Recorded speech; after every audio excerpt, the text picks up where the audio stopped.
Hello there, I'm Big Alias, and this is gaming. This is why I fell in love with gaming. This game, Warhammer Space Marine, Warhammer 4K Space Marine 2, reminds me of why I fell in love with gaming to begin with. And you know, in a world or an industry where everything is kind of like ill and tumultuous and problematic, and I just reported on Sony upping the price of PlayStations and the ridiculous £700 price tag on the PS5 Pro. It takes a lot to remind me of why I fell in love with gaming to begin with, and this game is exactly that. Space Marine 2. You know, I want to take you back. I want to take you back in a history lesson through gaming. So basically, during the 7th gen, there are a lot of games that focused on cinematic quality, set pieces, blowing people away with explosions and heavy narrative moments and things like that. But then when the new generation came along with the 8th gen, I thought, wow, you know, this is amazing. We'll be able to bring that to a whole new level of fidelity, and we'll be able to do so much more with it and have like these high quality graphics and 60 FPS, and you know, the explosions will be even better, the gaming will be even more cinematic, and I just can't wait to see what happens there. And I had the biggest pie thrown in my face, that's what she said, when this happened, when this generation came around, because rather than taking that route, all the game developers went, let's just make all of these games open world. We have the power to now. Let's just make every single game open world. And so rather than heading down the cinematic route of badass action and guaranteed fun the entire time, but upping that, we ended up with these slow-burning open world games, which I just wasn't a fan of. Space Marine 2 is that action. It is guaranteed badass constant action. It's cinematic as all hell. It is awesome. It is a fantastic friggin' game, and I have enjoyed every single second of this video game. Every single moment of this video game has been so fun, such an eruption of joy, and like there were moments where I kind of squealed when like you do finisher moves, and I was like, oh, there were locations in this game that made me gasp, that made me go, oh my freaking god. There's like, I don't want to spoil too much, but there's a location in this game that is set on chunks of earth that are broken away, and so you're surrounded by this like celestial surrounding, but it seems to be in some sort of nova state, so there's all of these purples and oranges in the sky, and then there's a cathedral and a graveyard, and you're fighting through it. You're fighting giant behemoths through this zone, and it's just like the epitome of badass. There is nothing that is too much in this game, and I love that about the game. For anyone who doesn't know, Space Marine, Warhammer Space Marine 1 was a sort of ode to Gears of War, but in the Warhammer universe. They do this type of thing all the time. There are like Diablo Warhammer games, and you know, Doom. There's a Doom Warhammer game, Necromunda, which is actually an excellent game. And yeah, this is one of them. It's, you know, it's a Gears of War style game, but man, is it good. And I think it's so good that it kind of shakes off that derivative nature. Maybe the first one didn't, because it was, you know, not as crazy and wild as this one, but I think this one does. And plus they implement a couple of things that do set it apart from Gears of War and add uniqueness to the combat. There's a strong emphasis on melee this time. You can parry, block, strike people, just like, you know, your standard Souls-like games nowadays, but there are finisher moves as well, a la Doom, where if you perform the finisher move, then you get more health, and they are great, by the way. And you also get these ultimate abilities. Some of them are just like a jump pack, and they're the most handy because you can do a ground pound from Halo, and you can do the floating thing from Halo 5. I think that's just taken straight out of Halo 5. Excuse me.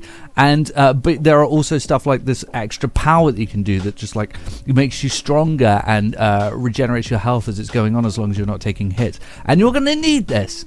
You're going to need this because you are constantly swarmed in this game. You are swarmed and swarmed and swarmed and swarmed. It can get quite tough. It can get tricky, and sometimes it feels too overwhelming. But the whole point of the game is to learn how to balance things and how to sort of mitigate that giant swarm of enemies as it's coming towards you, because it will feel overwhelming and you will look at it and go, how the hell am I supposed to do this? But that's the whole point. You're supposed to use the roster that you have to make that something that is attainable. And once you figure out the combat flow, which is so good. Oh, and I forgot about the thing where if a target comes up, it does like this zoom in gunshot. Oh, it's awesome. And that does more damage, of course. But yeah, it's all about learning the combat flow, knowing when to parry, or like, you know, looking out for when to parry and using that to cause an area of effect damage attack, you know, stuff like that. All of these things come into play in what is ultimately a friggin' badass shooter. Just balls to the wall, crazy explosions, action, awesome cinematic set piece video game, but you're still learning how to, you know, about how to balance all of that. The level design is fantastic. Everything is linear. I love the fact that someone was ballsy enough to make a linear video game in 2024, and this is why I love linear games, because you can pack everything into a zone and it looks amazing. It looks incredible when it happens, and this is why you want it. This is why you want these linear games. I'm so glad they did. I found out this game is made by Saber Interactive, who also made World War Z. A huge step up from World War Z. What a giant leap from World War Z this is. But that makes sense when you see things like the giant swarms of aliens running up the wall, but somehow it's more effective here. I think the soundtrack balances the swarms a lot better, and the high stakes environment, and the fact that you're this giant tank who, you know, seemingly could take on this giant swarm. It just really works. Everything here works. The pacing of the game is fantastic. It's the perfect length. You know, it's not bloated. It's not too much, but there's still plenty of meat on the bone. And the missions themselves are very replayable. I'm definitely going to go through and replay all of these again. The only critique I would have is that I really didn't care too much for the characters. The story's okay. It's cool in that it's very high stakes, very over the top and silly, just like the gameplay, minus the silly part. But I really don't think they spent enough time like sort of working with everything. They spent a lot of time with interpersonal arguments and disagreements, but not all that much time with like the stakes of things and, you know, creating narrative depth. But aside from that, I would say that would be my only complaint with the campaign. Other than that, it's fantastic. And following that, you have operations. I think currently there are 6 operations, which are just little side missions that you can play in co-op, and you can play the campaign in co-op too. But yeah, that's your additional PvE mode. This game also includes a PvP mode. And speaking of old school game design and just sort of going with old school game design and saying have fun, they put a multiplayer on this game. And for the uninitiated, for anyone who doesn't know, back in the day there was a big complaint because game developers would throw a multiplayer onto a game to sort of go, well, look, you're paying a lot of money for this game, so we're going to give you this additional mode. But people didn't like it because it felt tacked on, and that's why they called it tacked on multiplayer. And they would say, well, you should focus your time and effort on putting more into the single player. So eventually they yielded and said, yeah, okay, we'll do that. And we had results like Tomb Raider, which had multiplayer. You'd be surprised, by the way, at some of the games that had multiplayer. Dead Space 2 had multiplayer. BioShock 2 had multiplayer. And yeah, Tomb Raider, the reboot, did. But then with Rise of the Tomb Raider, they took multiplayer out and made the single player more robust and improved on it, which was, I think, a good move. But with time, eventually they sort of went, oh well, okay, well look, I mean, if no one's paying attention, should we just not bother putting multiplayer in and not put that effort in the campaign, just not worry about it? And of course we got the rise of free-to-play multiplayers and stuff like that. But yeah, so they just stopped doing it. This is that old school game design philosophy of let's just chuck a multiplayer on just to give people something extra to do.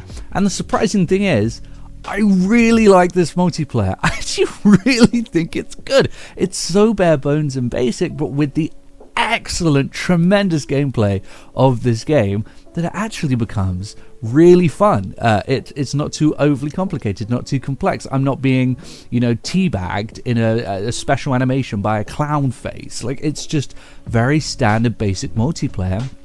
And there are occasional powers here and there, and there are classes, but ultimately when you jump into the game, it feels like old school video games, like old school Gears of War or Call of Duty or Halo, where it's like everyone is kind of on a level playing field. You all have your assault rifle, or maybe a couple of them might have a sniper rifle here and there. You don't pick weapons up off of the ground, and it's just tremendously bare bones, and because it's not overly complicated, it's great. And there are a couple of additions that I think make it better than Gears of War. I had a better time with this multiplayer than Gears 5 multiplayer, because you can't take freaking cover, and it's not just full of people spinning around and shotgunning you, blind fire shotgunning you. It's a proper, you have to work for your kills. It's a proper multiplayer experience.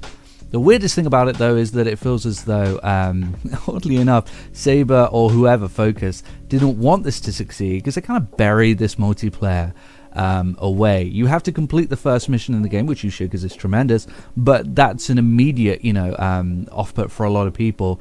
And then you have to go into the hub world and then go to a computer to switch to multiplayer mode, and then it just throws you into a random mode. There's no menus for it. Also, my big complaint with multiplayer, and this is very odd, and again leads me to believe that maybe they just didn't want it to succeed. 3 maps. This multiplayer has 3 maps. That's bizarre. I would genuinely consider maining this multiplayer. I'm really enjoying it that much, but I can't play on the same 3 maps over and over again. As much as I really do like them, and they feel like old school Gears of War maps, I'm sorry, I just can't do it. You're gonna have to release more DLC than that. And it looks as though with the first and second season, we're not getting multiplayer maps. It's going to be 3 for a fair few months now, so that seems like an issue. But aside from that, it is very solid multiplayer. So overall, I just love that this game exists. I'm so happy with this game. This is better than I expected. It is a fantastic experience, and it's just incredible. Let me put a score on this.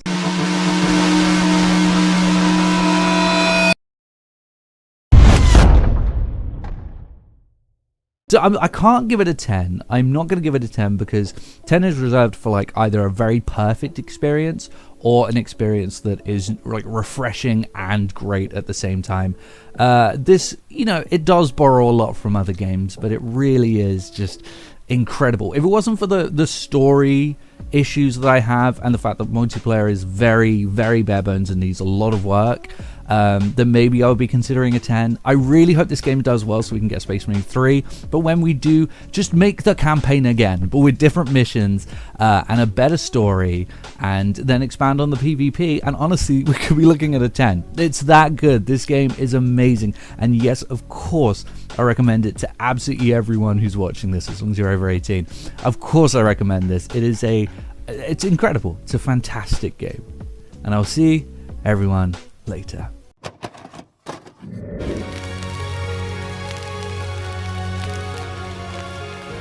The PlayStation's only $149, and you can also get leading titles.